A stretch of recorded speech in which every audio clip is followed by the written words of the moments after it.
Di sini kita akan berdiskusi untuk membahas isu-isu penting soal sumber daya alam, keadilan sosial, dan ekonomi kerakyatan.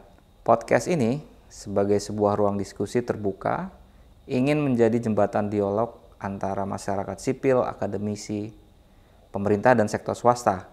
Semuanya dalam semangat untuk sebesar-besarnya kemakmuran rakyat.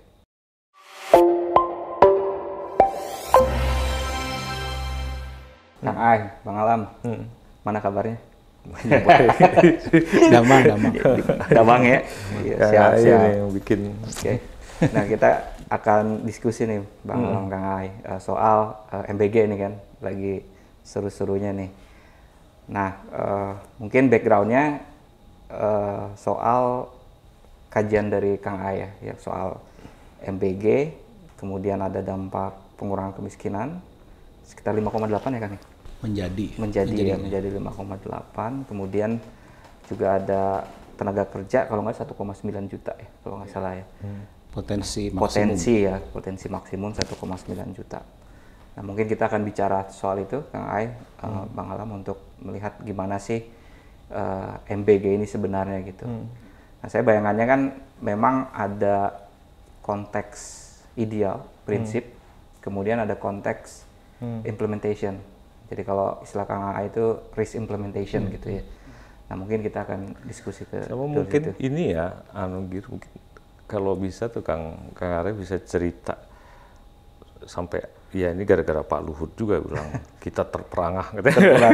Itu kan sangat gampang dikutip oleh media tuh. Tapi saya senangnya kan ini jadi ada satu wacana baru di masyarakat yang bukan sekedar bahwa ini udah mandatori atau apa, jadi ada kerangka itu awalnya itu gimana kok bisa mulai menggunakan yang apa ex ante model, apakah memang ada permintaan atau pikiran aja bahwa kayaknya ini harus dirancang sesuatu supaya orang bisa lebih paham gitu. Itu gimana tuh? Mungkin jadi sebenarnya studi ini terkait dengan studi ya. Studi ini bukan inisiasi pemerintah. Jadi studi ini adalah request dari sebuah lembaga internasional. Saya nggak usah sebut nama kali ya. Nggak disponsorin soalnya. Nggak apa-apa. Tapi nggak apa-apa. Bagian dari akuntabilitas. Dari ADB basically. Jadi karena kebetulan tiap tahun ADB itu bikin outlook ya, economic outlook, pure makroekonomi biasanya, sama social impact ya, makroeconomic. Nah, salah satu komponen dari macroeconomic development itu adalah kan economic growth ya. Betul. Dan employment, economic growth dan employment. Nah, tentu kan di tahun ini agak beda nih dengan tahun-tahun dulu ya. Karena economic growth banyak diprediksikan untuk agak sedikit melemah karena ada efisiensi anggaran itu. Ya kan? Efisiensi anggaran kan kita tahu persis ya bahwa di dalam pertumbuhan ekonomi di Indonesia itu government spending itu very kick in lah. Jadi sebagai penunjang growth ya. Ketika ini kemudian ada so-called efisiensi kemudian membuat dia jadi terkontraksi, kan itu agak beresiko buat pertumbuhan ekonomi. Jadi semua orang pada concern ini dapat kita ini 5% lah. Itu part of economic outlook gitu. Nah, cuman ketika itu dilihat uang ini untuk apa? Oh, ternyata sebagian untuk MBG gitu kan. Ya kan? Jadi kalau kemudian perlu dikaji dong to what extent MBG bisa impacting ekonomi sehingga contractionary force dari si efisiensinya itu bisa cancel out ya. Nah, berarti kan kemudian reach out to saya karena dari dulu memang saya banyak menjadi konsultan lah ya, untuk melakukan pemodelan ekonomi. Ini basically economic modeling. Jadi saya bilang ya udah bisa saya lakukan. Jadi mereka request, kemudian saya melakukan impact assessment dari anggaran uang 171 triliun itu. Kalau disuntikan ke ekonomi, kemudian dikurangkan lagi bagian lain, itu economic impact-nya gimana? Apakah akan meredam kontraksi dari efisiensi atau enggak? Nah, cuman saya sampaikan pada saat itu, look, kita tuh akan mensuntik ekonomi 171 triliun dari anggaran MBG, tetapi at the same time ngambil uang itu dari alokasi lain kan? Betul. Nah, sehingga net impact-nya nggak akan besar, saya bilang. Saya udah sampaikan gitu. But there's a potential of employment impact or poverty impact. Itu. Tapi economic impact-nya nggak akan. Gitu. Dari mana? Nah, ini sebenarnya against the main principle of objective dari MBG menurut saya dan menurut teman-teman. Karena kan MBG itu Nutrition Intervention Program, ya kan? Bukan creating jobs, bukan creating job utamanya, bukan reducing poverty. Saya sepakat, gitu ya. Cuman kembali dalam konteks economic outlook this year kan, nggak mungkin lah impactnya kita lihat ke nutrition, ke education attainment itu mungkin 5 years, 10 years gitu. Nah, this is purely macroeconomic impact assessment plus social aspect gitu loh. Nah, jadi itu. Nah, itu pure my professional engagement saya ya dengan IDB. Kemudian saya cerita, kemudian karena salah satu tugas utama DEN itu ada 5 ya. Salah satunya adalah mengawal program prioritas pemerintah. Iya betul tugasnya. Kemudian oh ya udah tuh kamu saya sekalian aja gitu. Setelah selesai gitu. Nah, lalu mungkin selanjutnya terkait, mungkin kalau boleh saya tambahin, bagaimana mekanismenya? Ini yang jadi pertanyaan banyak orang. Bagaimana pertama ya, ke employment. Banyak orang yang kaget dengan waktu economic growth-nya jelas as expected ya. Itu hampir tidak ada. Kan benar ada. Mindahin aja dia kan. Nggak negatif aja untung. Jadi 0,01 gitu. Jadi nggak ada itu growth impact. Dan memang bukan tuh itu. Nah, tapi saya bilang tapi employment impact-nya mungkin ada. Kenapa? Karena kita meredistribusikan economic activity across sector. Ya kan? Kebetulan dari sektor yang not necessarily padat karya ke agriculture dan it's related. Betul. Sektor yang jelas-jelas di Indonesia lebih padat modal. Lebih padat karya. Lebih padat karya. Ya. Jadi ada kemungkinan mungkin net positive impact ke employment gitu loh. Dan ternyata memang ya perkiraan saya betul ya, analysis output dengan data tenaga kerja menyatakan net employment impact-nya antara 800.000 sampai 1,9 juta. Gitu, tergantung skenario-nya karena ada beberapa skenario. Nah, lalu kemudian banyak orang bilang wah kok banyak banget. Saya bilang justru menurut saya enggak. Kenapa? Karena kalau kita pakai hitung-hitungan sederhana saja, dari 1 SPPG itu memerlukan 50 orang. Jadi kalau skenario yang SPPG? Iya. Kalau itu mempekerjakan 50 orang. Dan di Indonesia sampai akhir tahun akan dibuat 30.000 SPPG. Dikali 50 aja udah 1,5. Udah 1,5. Bahkan ketika saya bilang 800, ada teman saya bilang itu kemana lagi sisanya? karena kan ada negatif construction dari yang lain saya bilang.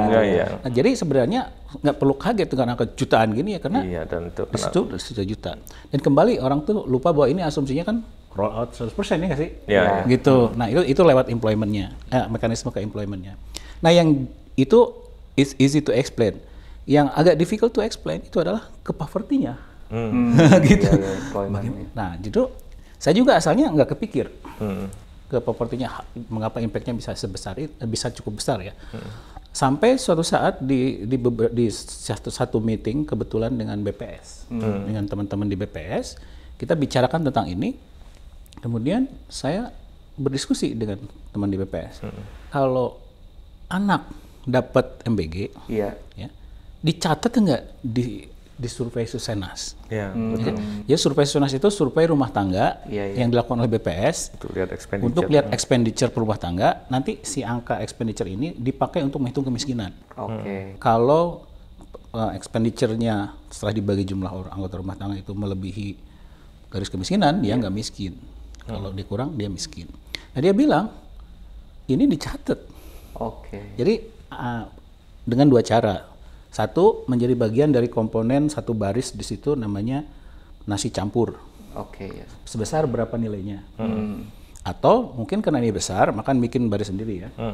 Sehingga artinya secara accounting, bukan secara konsep teori aja, ini mempunyai direct efek terhadap belanja langsung dihitung. Ya, karena di BPS di Susenas itu ada 2 kolom untuk mengisi expenditure. Yang dibeli sama yang ditanam sendiri atau diberi orang lain gitu. Nah, sehingga ketika dia dapat MBG, maka si BPS akan mencatat sebagai tambahan penghasilan. Sehingga kalau misalkan saya hitung, kalau gitu kalau dia anaknya 3, secara demografi ini orang miskin diuntungkan. Karena orang miskin anaknya lebih banyak. Anggota keluarganya itu rata-rata di atas 4, bahkan 5. Ini survei kemiskinan ini kan konsumsinya dia kan? Konsumsinya dia. Jadi bukan pendapatan dia kan? Konsumsinya dia. Jadi sehingga kalau dia punya 3 anak, saya itu dia bisa dapat 600.000 sebulan. Gitu. Oh ini bakal besar IP-nya properti karena secara accounting BPS akan mengangkat itu langsung. Nah itu dari segi accountingnya. Jadi, berarti akan mengurangi kemiskinan headline, saya bilang. Saya maksudnya kemiskinan headline itu ya kemiskinan yang secara reguler dihitung dan direport oleh BPS. Nah, itu satu. Nah, tapi ada yang bilang meaningful enggak?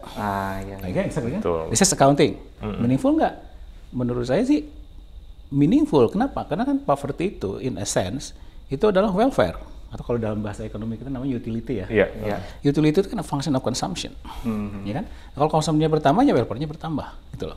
Artinya secara kesejahteraan dia akan bertambah konsumsi, dia juga akan naik konsumsinya kesejahteraannya. Jadi kalau kesejahteraannya naik ya kemiskinan berkurang, mesti gitu.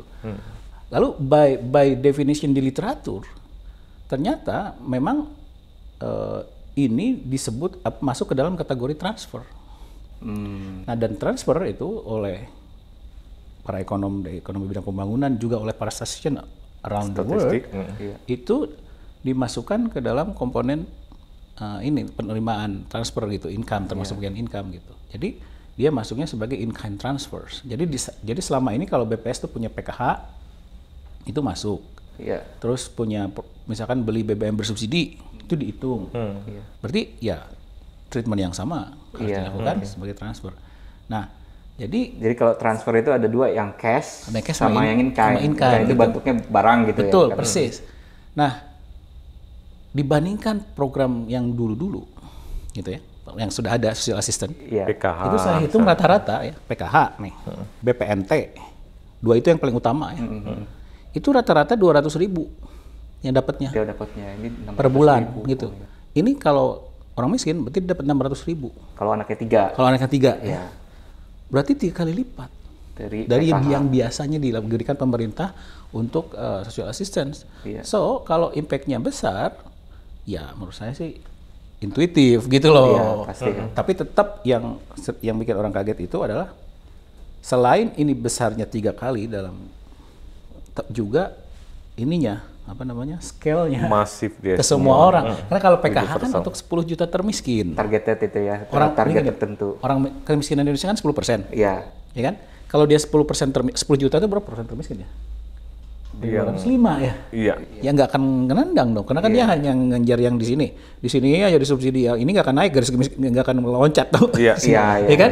Nah kalau ini udah 3 kali lipat besarnya, semuanya dikasih semua orang lagi.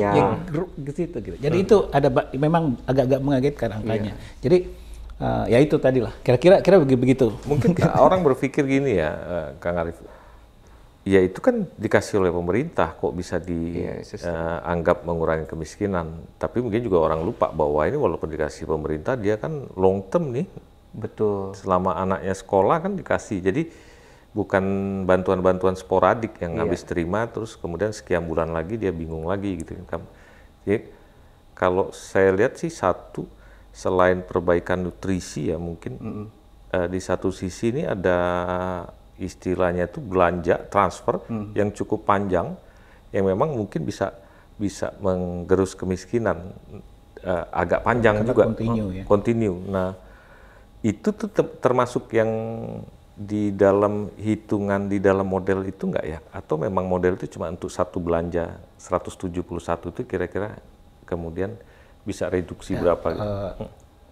171 triliun untuk setahun. Untuk 1 tahun. Jadi diasumsikan kan itu berarti kemiskinan tahun ini. Gitu. Jadi dia itu dalam 1 tahun itu dia bisa sampai menurunkan ke angka 5,8%. 5,8%.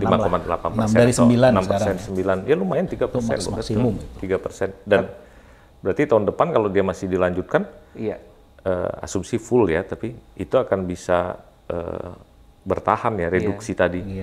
Dia nggak kemudian kembali lagi. Tapi dari sisi... Tapi sebelum itu menarik sekali nih Kang Alam. Soalnya Kang Alam bilang masalah continue reguler ya. Ini menarik karena ada yang berpendapat gini. Ngapain kasih makan? Kenapa nggak kasih pekerjaan? Ya kan? Nah, pekerjaan kan mungkin lebih... Nah gini, cuman masalahnya gini. ketika saya tanya maksudnya apa pekerjaan, ada dua. Ketika saya tanya, apakah maksudnya daripada ngasih MBG, pemerintah harus mempekerjakan semua orang jadi ASN? Ya. Kan enggak, gitu kan? Nah, berarti bukan itu. Oke, satu lagi opsi, ya padat karya, ya. Kan Keynesian ya. Kalau Keynesian kan sangat ekstrim tuh kadang-kadang ya. Kalau ekonomi lagi lesu, bangun apa aja gitu. Gali parit, besoknya tutup lagi.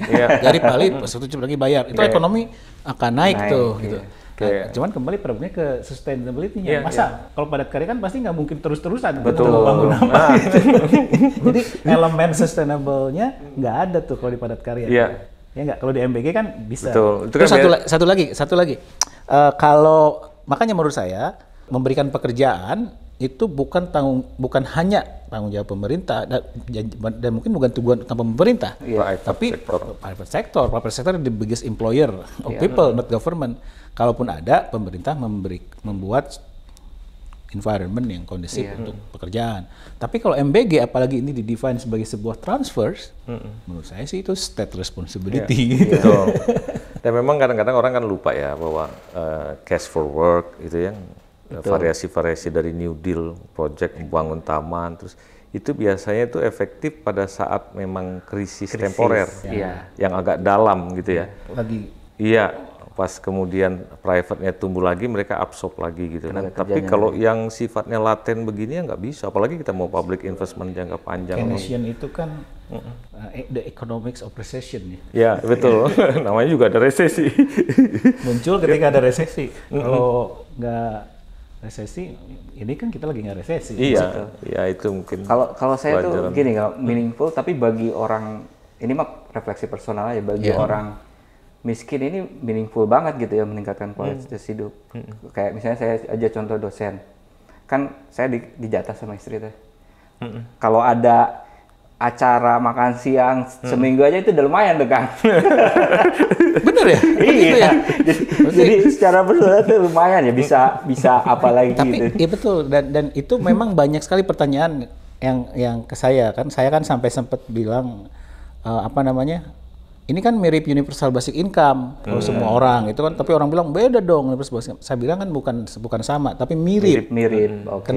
Kenapa mirip? Ya karena kan selama ini orang kan ngasih uang saku ke anaknya ya nggak sih, untuk makan, sebagian ada yang untuk makan atau sebagian bekal gitu ya. Ekstrimnya lah kalau misalnya dia ngasih uang saku, kan sekarang uang saku itu bisa dipakai untuk belanja yang lain atau ditabung, bayar utang sebagiannya gitu. Nah itu jadi. Tapi menurut saya ada satu nih ya, kalau saya mau kritik ya, ngobrol nih kemarin dengan Pak Burhan Nurdin Muhtadi. Ya. Di Pak Burhan Muhtadi itu dia mempublikasikan studi ini indikator politik ya, kalau nggak salah itu Burhan Nurdin Muhtadi. Yang di situ ditunjukkan bahwa 87 ini bulan Januari. 87% orang Indonesia setuju MBG. Itu almost 90%. Maksudnya MBG. Tetapi saya kok ngerasa gitu ya, apalagi setelah Pak Luhut conference, orang tuh banyak attack the idea gitu ya. Tapi kayaknya kok majority gitu itu. Di kalangan saya gitu. Kalangan kelas menengah kayak kita nggak gitu. Tahu, iya kalangan akademisi segala macam.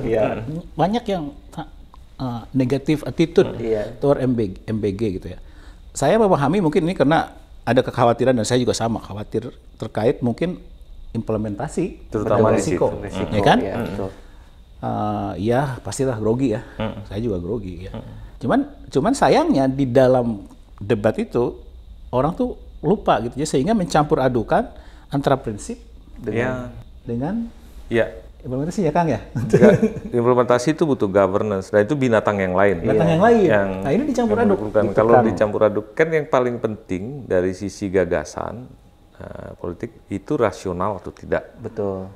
Bermanfaat atau tidak. Kalau rasional bermanfaat, maka ya governance itu PR yang lain. Tapi saya bisa membayang ya Kang Ari, bangsa Indonesia ini kan kadang-kadang traumatik. Nah itu memang juga pesannya untuk pemerintah kali ini ya, para menteri hati-hati mengawal program ini. Kita ingat tuh, orang Indonesia itu kalau sudah nyebut koperasi itu traumanya minta ampun, karena bayangannya koperasi zaman Kopaja gitu loh. Yang macam-macam lah, yang kemudian Jadi skeptik tanpa pernah berpikir sebetulnya ini apa. Idenya gitu ya. Nah nanti saya khawatir kalau ini nggak dijaga dengan baik, walaupun sebelum negara lain melakukan biasa aja. Iya. Nah hanya gara-gara governance yang buruk, terus kemudian dia jatuh. Selain mungkin presiden juga dipandang gagal, yang jeleknya itu dari bangsa ini trauma. Ada program yang mirip langsung skeptik, reject itu. Padahal sebetulnya hal yang di negara lain biasa aja dilakukan dan terukur gitu. Itu ya. Kira-kira di mana ya kalau kita lihat perbandingan negara lain gitu loh, Kang Arief, ada nggak yang pernah di studi atau apa?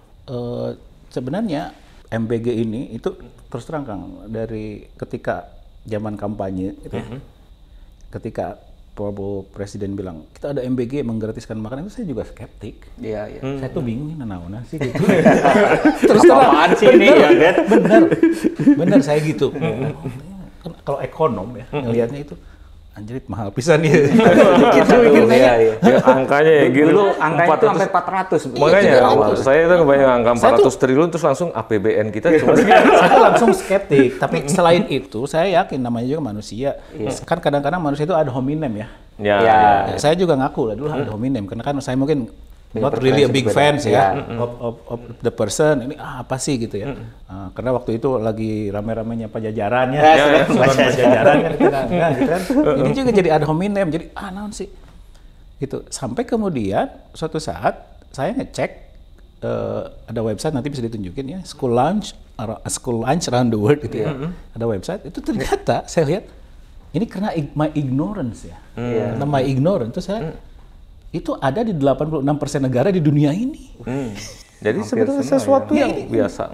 Memang perlu ada catatan, tidak semua universal.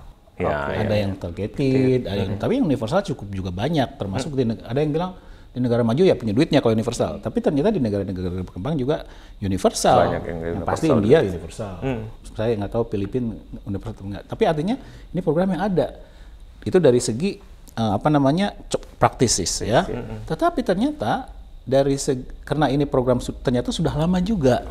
Nah, contohnya misalkan saya barusan tadi cerita, saya baru baca paper nih tadi tahun 2022 ada paper dipublish oleh peneliti di Swedia, Review of Economic Studies, Oxford University Press ya. Itu mereka melakukan impact evaluation dengan causal inference, difference, dampak dari exposure terhadap school lunch program di Swedia yang dimulai di tahun 1957-1962. Nah, karena catatan mereka bagus, mereka bisa follow tuh orangnya secara longitudinal. Oh, dicek lagi gitu ya? Karena sekarang masih hidup kan. Kalau kita juga bisa melakukannya, tapi nanti generasi yang akan datang biar ekonom yang muda gitu. Dan hasilnya interesting karena dia menemukan causal inference ya, secara causal inference artinya kan maaf kalau saya jelasin sedikit ya. Causal inference karena ada pemirsa di sini. Jadi gini, melihat dampak suatu program itu harus hati-hati.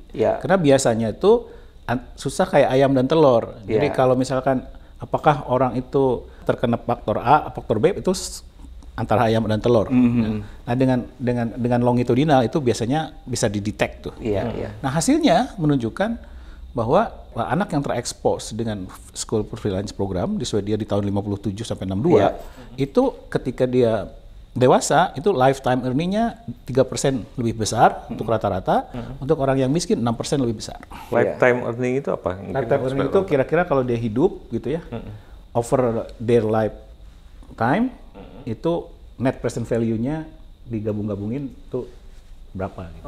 Jadi Kang Alam kalau kerja 30 tahun itu dapat uang berapa? Kalau ditabung semua gitu. Nah, itu lifetime earning. Gitu. Nah, lalu ternyata, dan itu bukan hanya satu studi, banyak sekali studi, termasuk systematic review. Systematic review itu yang literatur review yang sistematik lah, yang menunjukkan bahwa memang ternyata di academic literatur itu sudah cukup well documented impact dari freelance ini ke berbagai faktor, ada theory of change-nya. Jadi setelah saya baca, ternyata memang ada impact-nya dan ini masuk akal kalau ini dijalanin terus karena itu tadi, karena ini program sudah ada sejak zaman dahulu kala. Kalau dia going on terus kan berarti artinya ya dianggap guna gitu. Mungkin gini Kang, ada satu persepsi juga kalau investasi ekonomi itu kayak bangun infrastruktur. Itu jadi nanti orang dapat generate income dari situ. Tapi kalau kasih makan orang miskin atau ngasih makan orang tuh kayak orang itu nggak akan jadi apa-apa kecuali jadi kotoran lah istilahnya gitu. Tapi kan sebenarnya kalau dilihat dari sini berarti tadi public investment. Investasi ke orang pun apa namanya itu akan membantu kemajuan bangsa kira-kira gitu kan kalau dari studi ini kan ya. Ini Kang Alam bukan cost ya menurut Kang Alam tadi kan ini investment. Invest public investment itu jadi itu long term investment. Bayangin tadi satu dari sisi welfare individu aja udah kelihatan kan, wealth-nya naik tuh dari earningsnya, kemudian bahkan yang miskin malah lebih besar persentase. Tapi kan di luar itu juga orang yang kadang-kadang lupa ya. Saya suka bercanda sih kalau ngomong itu, kalau cuma sekedar nutrisi, bikin pil aja terus semua dipaksa itu juga bisa. Tapi kan kalau kita lihat di negara-negara lain itu orang makan bareng dan lain sebagainya, ada kesempatan itu juga satu yang kemudian akan continue itu jalan. Itulah salah satu yang suka disebut orang-orang tua karakter building segala macam itu kan jalan. Jepang, anak-anaknya bahkan diajarkan untuk setelah dia makan bersama itu, habis itu dia harus beresin, terus kemudian dia taruh di tempat.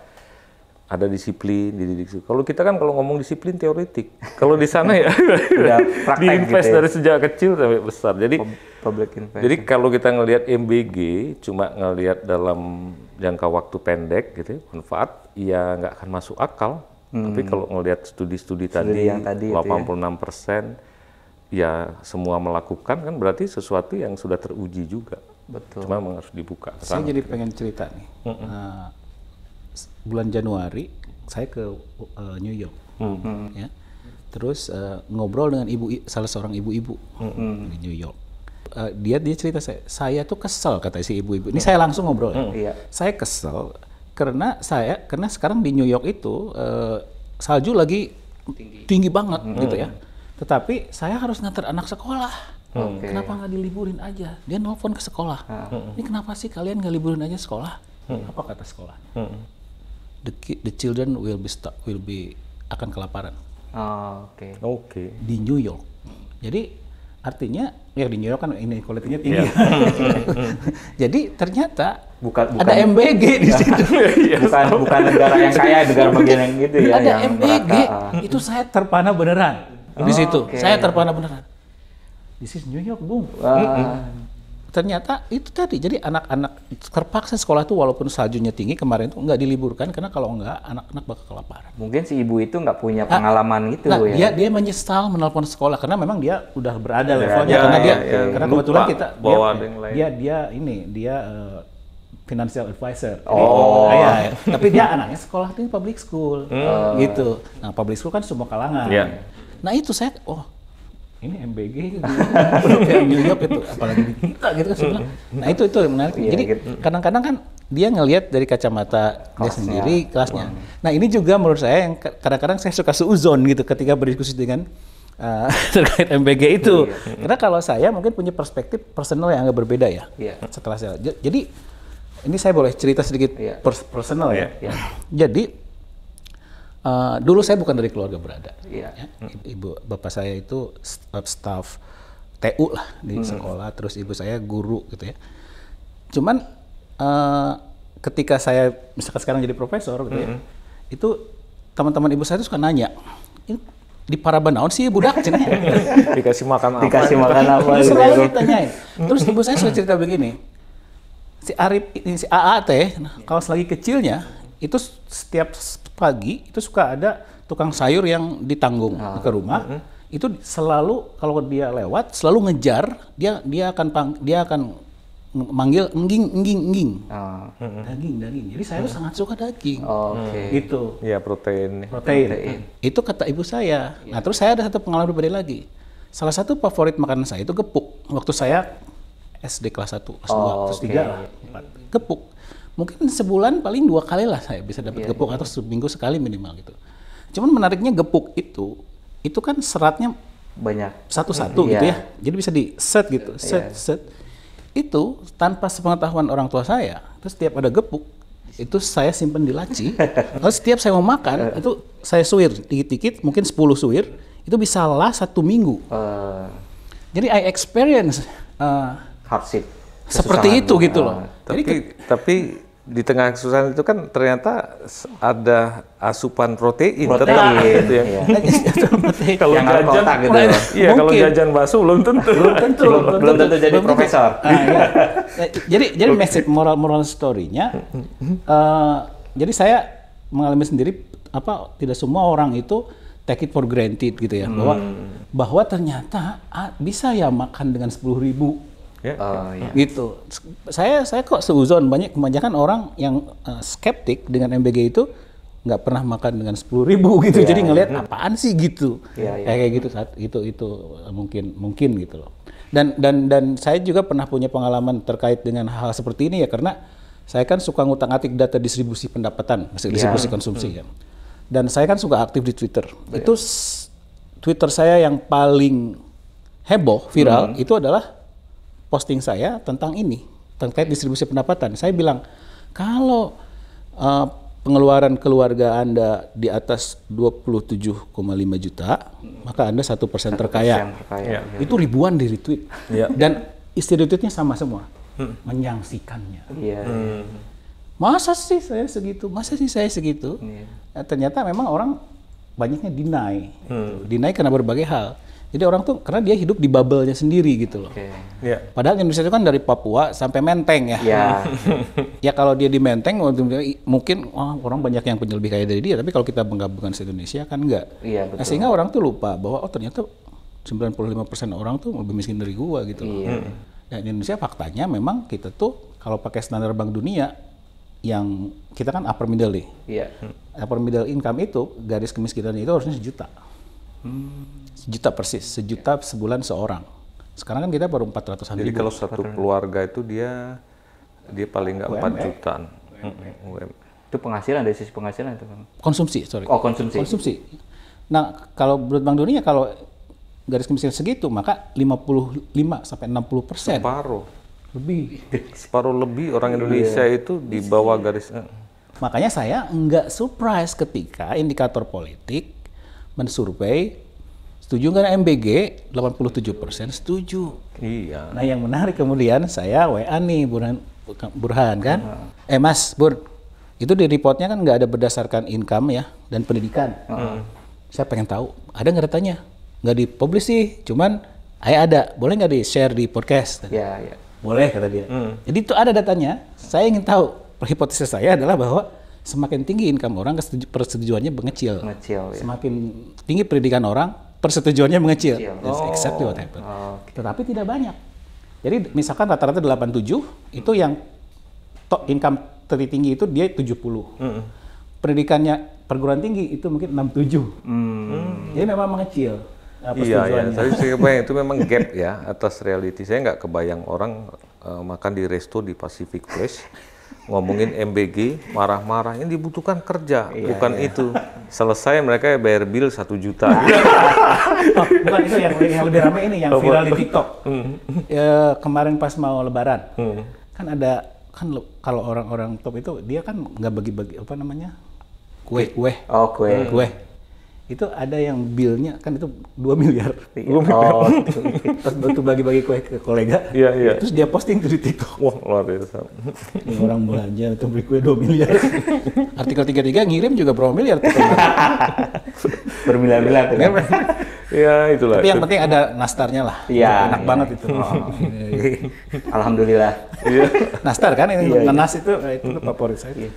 Tapi gini Kang, kalau secara prinsip kita setuju ini public investment, ini memang nggak kelihatan sekarang, tapi jangka panjang proven lah ya minimal ada kausalitas gitu. Mungkin tambahan sedikit ya, agak bedanya MBG Indonesia dengan yang lain itu karena mungkin kita masih punya masalah stunting, maka dikasih juga untuk anak balita sama ibu hamil gitu. Jadi ada efek stuntingnya juga. Nah kalau stunting jelas lah, stunting itu sangat Nah cuman kan tetap tadi Kang Ai bilang, ini kan ada satu in prinsip oke nih. Cuman kan agak ini juga kita takut juga, ini berhasil nggak nih? Tadi kan kemarin aja baru ada berita tuh Kang. Ini ada yayasan, ini ada dapurnya, terus nggak dikasih gitu, nggak dibayar-bayar, ramai segala macam. Nah itu kan potensinya jadi bisa gagal gitu. Nah itu satu. Terus kemudian saya mau sebenarnya masuk ke yang modelnya Kang Ai. Saya sempat lihat podcast yang sama UK ya, Discovery UK itu. Saya lupa nama podcastnya, tapi ya sama PPIA UK lah ya kurang lebih. Nah ada satu pertanyaan tuh yang menarik. Kang, ini kalau misalnya di dalam konteks employment misalnya kan, ini agriculture, terus atau pendapatan atau tadi ya yang kemiskinan. Ini kan kalau misalnya 2,4 nanti kan jadi mahal tuh harga-harga bahan gitu ya. Kalau supply chain-nya stuck. Ya, nah itu jadi turun dan secara relatif akan turun juga ke orang-orang miskin ini karena ada ininya. Nah sebenarnya kan itu implementation ya, soal implementation. Oh, itu bukan implementation. Itu apa? Kalau implementation yang terkait governance dan accountability, tapi ini adalah structure ekonomi still economic issues yang memang tidak ditangkap di analisa. Oke. Jadi ini masih ke prinsipal. Iya. Yang merupakan kelemahan dari ininya analisis. Iya dong, karena bukan implementation. Jadi ini adalah kelemahan dari analisis. Oke. Karena tidak menangkap itu yang sangat relevan karena Indonesia kan, Kang Alam nanti bisa cerita lebih banyak, agriculture kita kan apakah sanggup gitu ya? Nah, untuk itu kan. Nah, tapi secara teknis itu kan nanti kan ini pengeluaran orang miskin ini garis kemiskinan. Disuntik MPG naik ya. Tapi kan kalau ada inflasi ininya naik juga. Jadi akhirnya nggak jadi keluar kemiskinan. Itu sangat mungkin terjadi pada kenyataannya. Itu memang kelemahan dari analisis ini. Jadi kalau itu terjadi, ya jelas akan jauh didiskon tuh hasilnya. Untuk hasilnya. Nah itu bisa nggak diperbaiki itu kira-kira Kang Tong? Kalau saya lihat semua tuh pasti ada restriksinya nanti atau trade off-nya. Nah tugasnya pemerintah itu memang harus menyiapkan itu. Oke. Misal ya, hari ini kan kita punya neraca pangan segala macam. Kalau kemudian ditambah MBG itu sudah bisa dihitung tuh, demand naik berapa. Oke. Kalau demand naik sekian ini masih cukup nggak stok? Kalau enggak jangan berdebat panjang lebar pakai nasionalisme, impor aja dulu. Tapi jangan gara-gara MBE terus pakai kesempatan untuk ngimpor. Itu nanti ada tujuan sampingannya untuk menyerap produk lokal malah nggak kecapai. Nah itu yang kemudian harus dipikirkan oleh think tank, mungkin bukan Den yang mikir. Kalau sudah kayak gitu ya adalah implementator kan ya. Bappenas, kemudian dengan tim yang kementerian yang terkait dengan itu. Saya kira bukan hal yang rumit untuk memprediksi itu, bisa ditarik orang untuk menghitungnya. Yang penting itu pemerintah harus siap bukan meredam kontroversi, tapi siap menghadapi kontroversi. Sehingga kemudian orang bisa dapat tahu kenapa harus diimpor dulu. Jangan kemudian ketika orang ngamuk langsung ya tutup impor. Yang dipukul orang-orang begini nanti. Jadi menurut saya itu adalah situasi yang harus di-manage. Kemudian gitu ya mungkin ya. Setelah kita mengambil keputusan publik itu begitu. Nggak akan bisa sempurna, ambil dulu. Habis itu mitigasi. Nah itu bagian dari mitigasi, termasuk governance yang buruk, kayak tadi sistem administrasi yang bagian dari mitigasi. Tapi yang paling penting sih, setidak-tidaknya dengan apa yang disampaikan oleh Den kemarin ya, oleh Kang Arief itu, membuat kita itu jadi lebih rasional bahwa program ini bukan karena sekedar janji politik, bukan, tapi secara empirik itu atau secara ilmiah itu masuk akal dan bisa dijalankan dan memang manfaat-manfaatnya teruji. Itu dulu sih supaya kan bangsa ini jadi cerdas juga, jangan jadi bangsa medsos terus. Dan memang ketika Den bilang ini kan bagus nih studi yang kamu dengan ADB ini, bagaimana kalau disampaikan aja ke presiden? Itu motivasi saya ikut menyampaikan itu sebenarnya satu. Makanya kalau teman-teman lihat lagi konvers yang saya Pak Luhut ada saya itu saya bilang satu kalimat, poinnya adalah gitu ya. Saya bilang gitu, poinnya adalah silakan direkam gitu. Jadi poin yang saya sampaikan barusan angka itu bukan poin utama. Poinnya adalah ini program bagus, tetapi harus dikawal. Ada syaratnya. Banyak syarat, audit reguler. Nah, itu makanya saya bilang 3, saya bilang apa? Business process review, audit reguler, sama masyarakat sebanyak mungkin perluas channelnya untuk bisa ngontrol. Kenapa?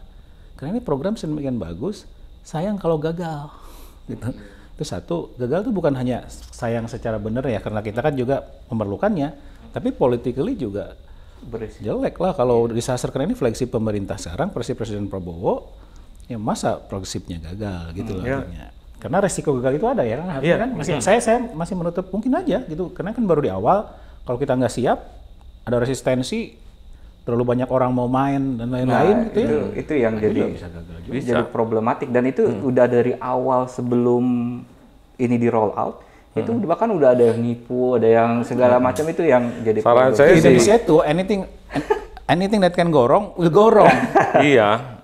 Jadi kalau sudah soal governance segala macam itu bukan cuma MBG, apapun kalau governance-nya itu kemudian diabaikan ya rusak gitu, bukan cuma sekedar MBG gitu apapun. Nah, ya itulah gunanya BPKP. BPKP itu kan setelah diambil keputusan dia harus bikin satu matriks risiko tuh di berbagai level. Nah, matriks risiko itu yang dia akan review terus mitigasi, mitigasi gitu.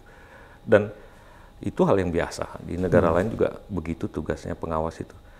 Cuma ya tadi jangan, istilahnya itu jangan kemudian melakukan audit itu dengan cara-cara konvensional. Sudah jadi masalah baru diperiksa. Apa gunanya? Kadang-kadang kan ada begitunya di Indonesia itu. Mudah-mudahan sih enggak ya. Kalau saya lihat sih ada komitmen dari BPKP. Ya, saya pikir BPKP menurut saya lembaga yang kompeten untuk melakukan audit secara rutin tentang MBG. Untuk sementara mungkin ada kasus ini kita anggap sebagai early warning nih. Betul. Itu kan harus segera direview. Jangan dianggap anekdotal aja. Jadi harus direview beberapa kali kemudian bisa masuk sistem, dan enggak usah juga terlalu cemas bahwa segala sesuatu akan kemudian seolah-olah pasti akan begitu semua. Nah, kita mungkin harus nunggu nih dari pemerintah hasil update-nya. Nah, mungkin harus ada update berkala ya. Jadi jangan dismiss. Oh, ini udah, karena yang contoh ini Bang Kang yang di Kalibata, yang Yayasan MBN itu kan dia kayaknya udah diselesaikan itu masalah internal. Itu nggak bisa, nada-nada seperti itu nggak bisa itu ya. Iya. Karena kita meyakini bahwa ini akan jadi systemic dan early warning gitu ya. Dan nggak bisa ignore ya terhadap itu. Yang paling penting itu kemudian segera diambil tindakan. Nah, back to model tadi mungkin ya, kan pemerintah tuh mengelola anggaran. Tadi juga sudah dibilang oleh Kang Arief bahwa ini diambil dari budget lain, ditaruh. Equilibriumnya pasti kemudian akan bergeser juga tuh perusahaan-perusahaan, perhotelan, segala macam. Bandung sepi. Itu. Alhamdulillah kan.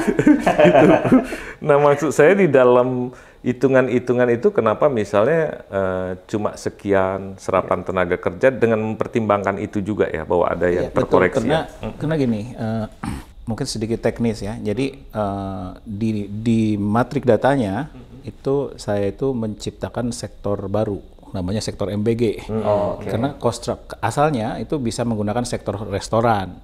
Cuman ternyata struktur cost sektor restoran yang ada, yang tipikal di Indonesia itu berbeda dengan cost structure MBG. Contoh misalkan ya, MBG itu kalau restoran biasa itu cost structure-nya itu pembelian bahan bakunya itu 1/3 itu manufacture food product. 2/3, 1/3 dari agriculture. Langsung. Kalau MBG itu disyaratnya itu justru sebaliknya. Manufacture itu maksudnya dari pabrik gitu. Ya, food manufacture, manufacture food process. Jadi bukan dari petani, bukan dari pertanian. Tapi MBG dia ada mandat gitu, dari 50% tuh harus komponen bahan baku. Dari komponen bahan baku itu sebagian besar, kalau nggak salah 2/3 tuh harus dari agriculture, bukan dari food process. Untuk menggalakkan. Bukan processing ya. Prosesnya ada, cuman 1/3. Itu 2/3, sehingga berbeda, sehingga saya harus membuat cost structure yang terpisah, sehingga saya bikin sektor baru, gitu, namanya sektor MBG. Selain itu kan tenaga kerjanya juga spesifik. Kalau MBG harus sekian, gitu, saya harus masukin sekian kemudiannya. Nah, itu saya naikin demand-nya, si sektor baru ini 171 triliun. Lalu kemudian saya mengurangi 2 sektor sebesar yang sama totalnya. Sektor pertama itu adalah sektor administrasi pemerintahan. Jadi sudah saya kurangi itu. Setengah dari 171 untuk merefleksikan pengeluaran rutin berkurang sebesar segitu, sisanya setengah dari 171 itu dari sektor construction. Konstruksi juga ya. Saya kurangi juga, karena kan PU yang paling banyak protes. Hari ini. Bukan PU aja, government and administration juga. Banyak. 90%. Biasanya bulan-bulan segini saya udah jalan-jalan Kang, ada yang belum ada. Makanya jadi saya shock dua sektor itu, yang satu untuk merepresentasikan rutin spending, yang satu bersihkan capital spending. Nah, yang tadi Kang Alam sampaikan perhotelan dan lain itu saya yakin dia namanya tuh backward linkage-nya itu pasti ke sektor-sektor itu, hotel. Jadi di model sebenarnya sudah kehitung ya. Jadi gitu. Itulah yang kemudian kenapa kok enggak growth-nya nol. Betul, misalnya growth nol. Yang kedua, even penyerapan tenaga kerja nggak seperti 5 kali 30.000. Karena kan ada juga yang berkurang kan. Betul. Ini masuk. Sebenarnya kuncinya itu karena kebetulan Indonesia itu walaupun secara nilai tambah kita bukan agraris, tapi dari segi jumlah orang cukup masih banyak juga tuh yang di agriculture itu. Jadi kalau dia kena demand shock, ya otomatis lah secara linear seolah banyak kesempatan kerja yang dapat gitu. Kalau ini Kang, refleksi dari proses MBG ini buat ini apa kira-kira yang perlu diantisipasi gitu, atau untuk ini supaya terkawal benar gitu, selain proses audit apa ada lagi nggak yang jadi penting itu untuk di dalam skenario Kang Ai tadi itu? Mungkin gini ya, saya kira kita itu kan bagaimanapun juga ya, kita tuh negara yang relatif ya demokratis ya, ada demokrasi di kita kan, bukan di negara lain, di mana ruang publik itu ada, sosial media juga cerewet gitu kan, kelas menengah kita kan rewel gitu. Dan ya mungkin saya boleh dibilang mungkin teman-teman media bisa mengkritik, tapi media itu kan selalu bad news is good news. Hampir selalu lah, seringnya begitu ya. Bad news is good news. Nah, ini menurut saya ya justru bisa jadi screen untuk dashboard gitu loh. Jadi ya kalau saya pribadi saya nggak akan dismiss, tapi justru jadi itu tadi istilahnya itu tadi Kang Alam itu early warning gitu. Itu kan peran masyarakat gitu loh.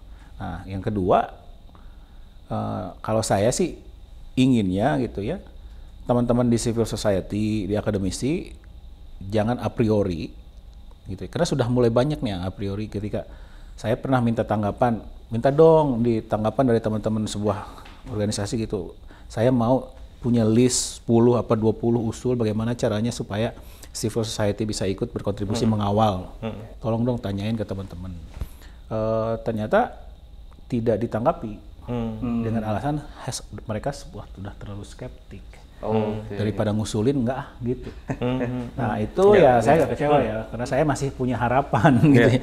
Jadi mudah-mudahan sih ketika roll out-nya jalan, lebih banyak positive development ya. Nah, sehingga kan orang udah mulai agak converted ya. Jadi istilahnya kalau setelah khutbah jadi convert gitu ya. Oh ternyata ada harapan juga, dari situ mulailah. Jadi harapan saya lebih banyak masyarakat andil. Mungkin ini juga ya, kalau kan sudah ada juga yang jalan bagus gitu ya, supaya berimbang juga, dengan catatan jangan dibombardir jadi kayak kampanye, tapi yang natural aja dari keluarga yang anaknya misalnya 3 sudah ikut itu, apa impact di sekolah, ada kekurangan apa, jadi kemudian wacana-wacana itu konstruktif kan. Kita kan perlu juga constructive engagement gitu ya, bukan sekedar kritik. Kritik oke, tapi bukan sekedar kontroversi yang berlawanan terus tarung. Yang kayak gitu kan harus dikasih ruang juga tuh. Apresiasi gitu ya. Memang kita nggak bisa terlalu berharap dengan media, di mana media ini kan kadang-kadang seperti yang dibilang tadi, kasus itu tiba-tiba akan menyebar tuh, kayak yang di daerah Kalibata gitu, bisa banyak.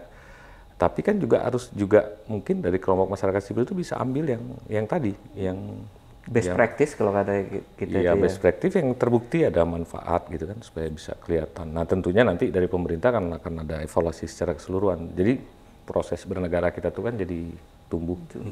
Jadi secara prinsip ini oke banget untuk public investment, terus dampaknya juga udah terlihat dari itu ya. Cuman memang akan ada proses ini ya, proses implementasinya, dan pemerintah juga harus sadar bahwa ruang publik, ruang sipil yang cerewet untuk merekam nasi basi atau apa itu bagian dari proses. Saya itu sih bagian itu dari proses. Jangan ditutup dan bahkan direpresi mungkin ya. Cuman menurut saya ada beberapa hal yang bagian dari ruang yang sebenarnya pemerintah masih bisa improve. Ya, misalkan gini, konkret aja. Instead of cuman waiting early warning yang hampir semua negatif, gimana kalau kita bikin sistem, kan kita sudah ada geotagging ya. Setiap SPBG kan ada geotaggingnya. Tiap hari itu kasih warna aja, merah, hijau, kan kelihatan. Jadi bukan hanya merah yang kelihatan, yang hijau juga kasih. Misalnya contoh konkret lah, kali ada dashboard yang connect gitu.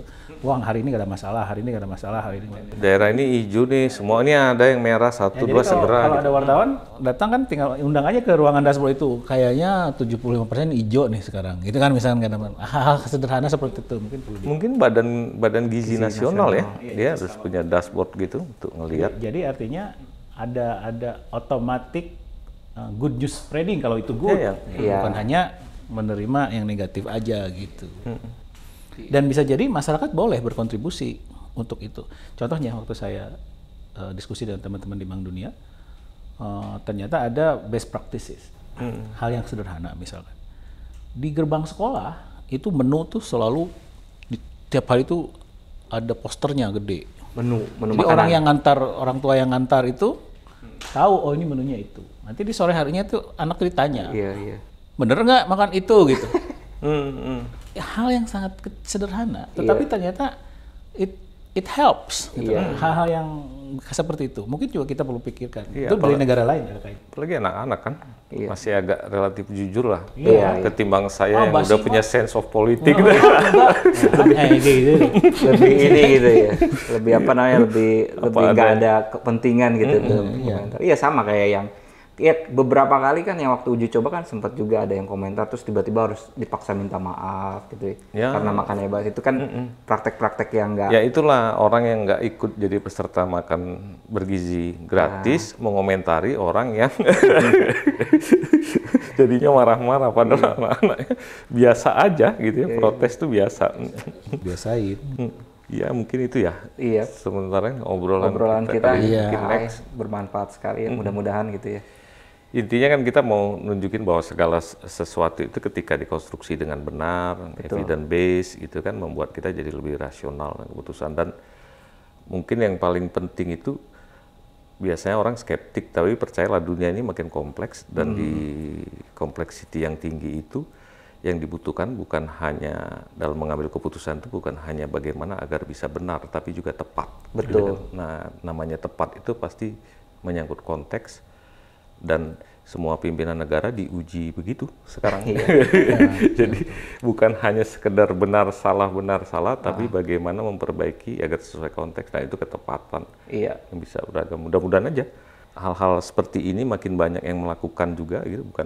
Bukan sebuah proses kebetulan seperti Kang Ai tadi. Untung aja bermanfaat, dan ke depan sih makin hari kualitas kebijakan kita makin bagus. Karena data driven gitu ya. Dan nanti yang paling penting longitudinal juga tuh Kang Ai, di-invest juga mahasiswa untuk ini tadi ada